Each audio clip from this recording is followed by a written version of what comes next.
musibah datang bertubi-tubi?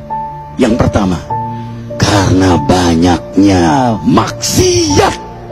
Surah Yasin ayat 19 yang kita baca setiap hari.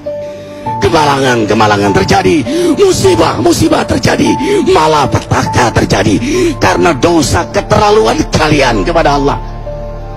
Yang kedua, karena banyaknya orang berbuat zalim. Dengarkan surah Qasas ayat 59. Kami tidak akan menghancurkan satu daerah kecuali para penduduknya banyak berbuat zalim.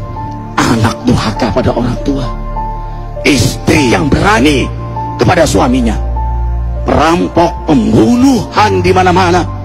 Ini mengundang bala bencana. Yang ketiga, mengundang bala bencana karena kelakuan tangan-tangan manusia. Rum 41. Telah tampak kerusakan di daratan dan lautan karena tangan-tangan jahil manusia,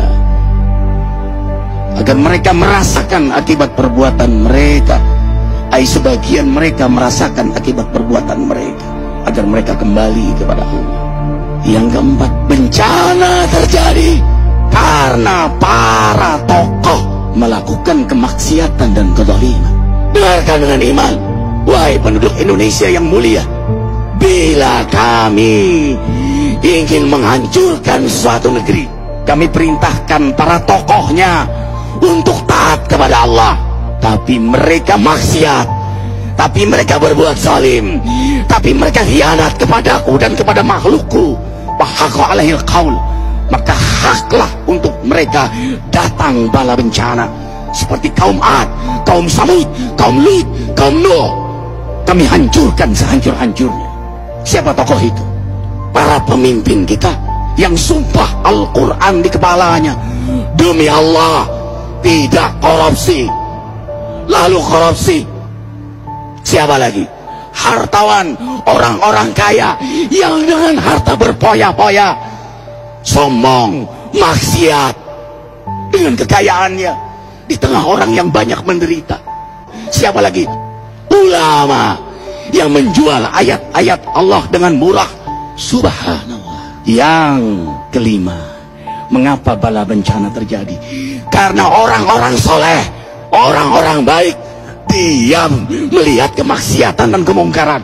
Surah Al-Anfal ayat 25. Takutlah kalian dengan musibah yang tidak hanya menimpa orang yang maksiat, orang yang berbuat zalim, tapi juga kalian orang-orang soleh. Maka masa bodoh dengan kemaksiatan bukanlah sikap seorang mukmin. Amar ma'ruf nahi munkar adalah amal cerdas. Yang keenam, justru karena rahmat Allah, karena peringatan yang Allah hadirkan agar hadir mahkamah kesadaran kita. Ikhwah, dengarkan dengan iman surah Al-Baqarah ayat 155, 156, 157.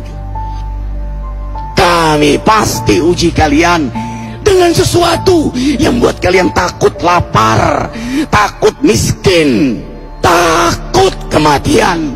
Tapi kabarkan berita gembira bagi hamba Allah yang sabar dari semua ujiannya, yang mereka berkata, sesungguhnya kami milik Allah dan sesungguhnya kami akan kembali kepada Allah.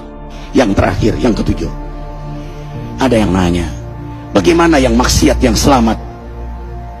Tenang-tenang saja. Yang berbuat zalim malah sukses. Di mana keadilannya? Allah Maha Adil. Dengarkan surah Hud ayat 15-16.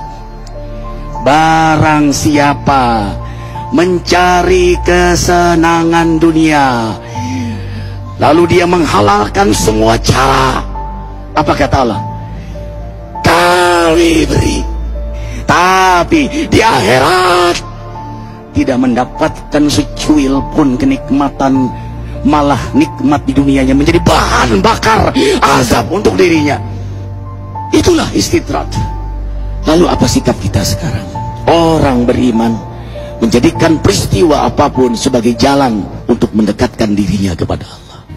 Yang merusak jiwanya manusia itu gara-gara iri, benci, ambisi, emosi, gengsi.